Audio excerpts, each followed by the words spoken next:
Welcome back to another video, guys. Today I'm going to be going over 5, maybe 6 useful tips to do with YouTubers just starting out on YouTube. Let's go and jump into it.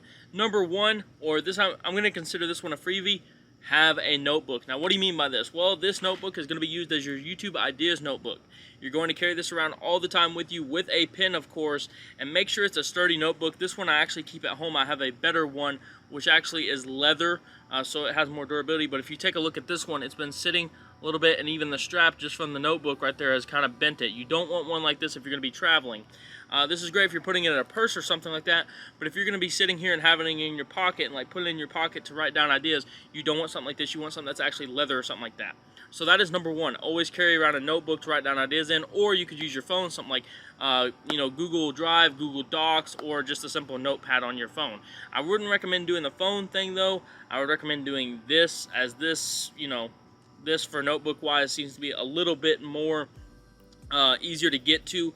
A lot of times if you're in a place where you can't access the internet or something like that, you can't get to your Google Drive, different things along that, and there are some things that can happen to a phone. So let's go on to the very first thing of the video, which is going to be always test record. This is a big giant thing in brand new YouTubers coming into the quote-unquote YouTube game. I cannot stress enough, always do a test recording. You have no idea if when you turn off your computer, when you get back on it and you go to record, that the microphone is going to work exactly how it's supposed to. It's not going to be peaking, or the webcam is going to be exactly how it was supposed to be, or whatever.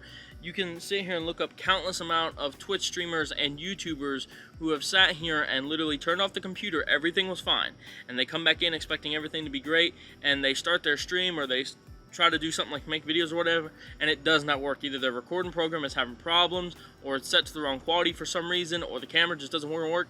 Always sit here and do a 50-second to 1-minute test recording on yourself to sit here and make sure that everything is correct how it wants to be, and then move on from there, which is always try new things. Now, this ties in with another video I did, which you can check out in the top right hand corner of the screen, which is to do with failing.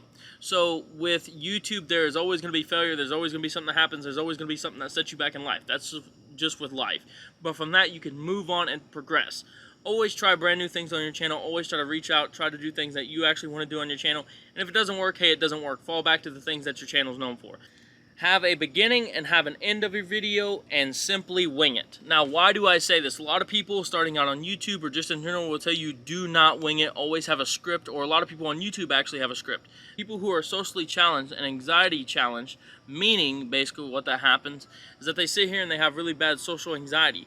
Sitting here and winging it will help improve your social anxiety by a lot, believe it or not. Sit here and talk to the camera how I'm talking to you guys right now, as if we are actually in person, as if me and you were right here with each other, as if we're actually friends. It'll help out a lot. It'll improve your social anxiety. And plus, one of the biggest things, if you're somebody who struggles with and ums and ands a lot, it'll help you out a lot with that too. It also teaches you how to come up with things on the go as you're proceeding to do things. And trust me, it is not easy to do in the beginning. It takes a long time. I've been doing YouTube for quite a long time, I think for about 10 years now, and it actually got easier over time, but it took quite a couple of years. Quality over quantity. Do not sit here and spam a bunch of uploads sitting here and thinking that'll get you anywhere in the YouTube algorithm system, because it simply will not. The YouTube algorithm system, after 50 to 100 videos, does recognize what type of videos you're going to be uploading on your channel, but make sure you sit here and make them general quality videos. As much effort as possible in your videos, making it look as best as possible. Sit here and make the content that you would want to watch and the quality you expect for your videos. Make do with what you have and do the best you can with what you have until you progress to the point where you want to be. Those are my main tips for people getting into YouTube, and if I had to pick the big ones here, always do a test recording and quality over quantity. Those are my 2 biggest ones. You don't want to sit here and mess up footage that you realize could have been fixed before you actually got into it. Number 2, you don't want to sit here and spam a bunch of videos. Number 1, that's going to get a bunch of people to unsubscribe from your channel because you're just spamming a bunch of stuff. Number 2, on top of that, people come to see actual good quality content, which is what they want to see. So thank you guys so much. I hope you guys enjoyed the video. Hopefully you guys have helped some people, and I'll see you guys next time.